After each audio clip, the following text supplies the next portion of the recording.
and Trump has a 30.8% lead over DeSantis. Huge lead, but there is not a single poll that was taken after DeSantis officially got in the race on May 24. So the most recent polls in the average ended their polling period on May the 22nd. So is that going to make a difference? We'll see. So I think the idea of Ron DeSantis having failed already because the Twitter thing was a bad idea or it crashed or whatever, I think that was commentary that had a shelf life of about 24 hours. Welcome to The Debrief, where we talk with the Washington Examiner's top journalists about the headlines they're covering this week and where the story's going next. I'm Sarah Bedford, and I'm here with Chief Political Correspondent Byron York. Byron, next week we have two new candidates expected to jump into the race, Christie, former Vice President Mike Pence potentially. Is there a path to the nomination for either of them, and if so, what would that look like? Well, it's hard to see that Christie is not past his sell-by date. I mean, we'll find out.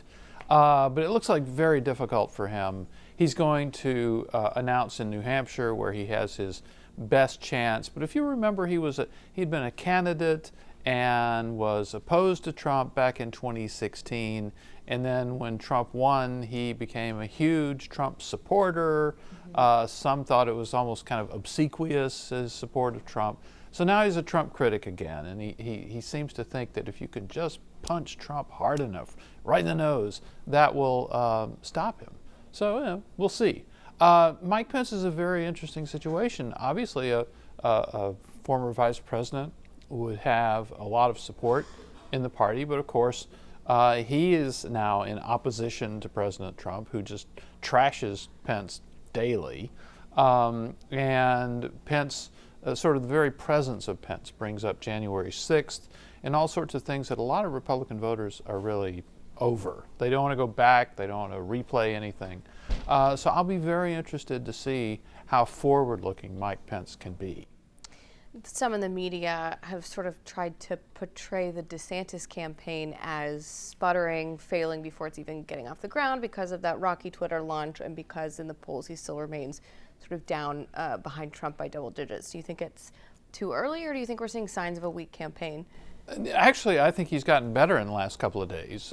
He went and he spent a couple of days in Iowa. He's going to do a couple of days in New Hampshire, a couple of days in South Carolina. And what happens when you start campaigning, unless you're just terrible, you get better at it. And he's actually already gotten a little better at it. I mean, a couple of things to look at. I just checked the Real Clear Politics average of national polls, and Trump has a 30.8% lead over DeSantis. Huge lead, but there is not a single poll that was taken after DeSantis officially got in the race on May 24. So the most recent polls in the average ended their polling period on May the 22nd. So is that going to make a difference?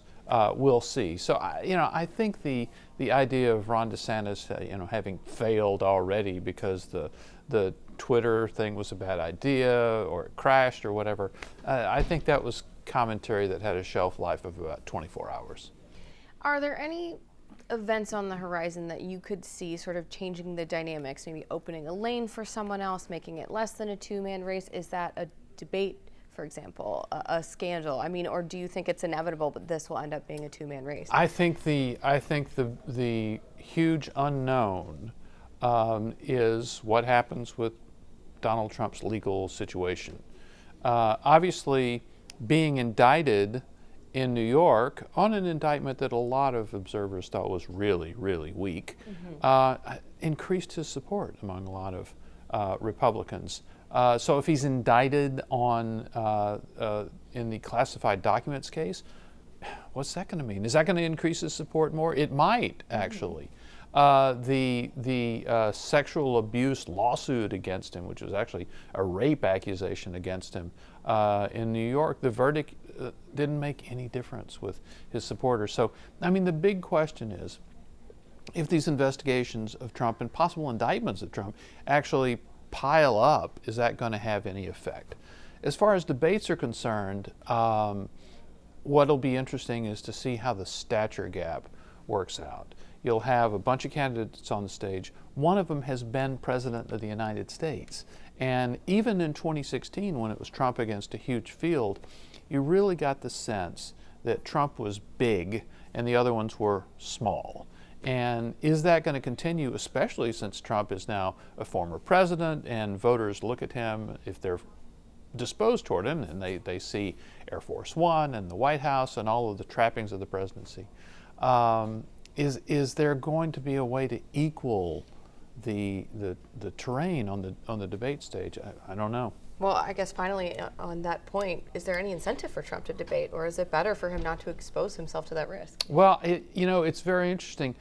You can argue, this is in the midst of time, but back in 2016 when he ran for president, remember he did not win the Iowa caucuses. And a number of people in Iowa think that he lost by skipping the last debate. It was on Fox News and he just absolutely skipped it, and it did not help. So I don't know. The debate's going to be in August. You won't see voting until February, I guess, early February. So he could certainly afford to skip it. And the question is, does he want to appear on an equal stage with the other candidates, or would he rather be kind of bigger, looming behind it? I don't know. I'm answering all the questions with I don't know today. No one does this Yeah. early. Well, Byron, thank you so much for being here today. Thank you.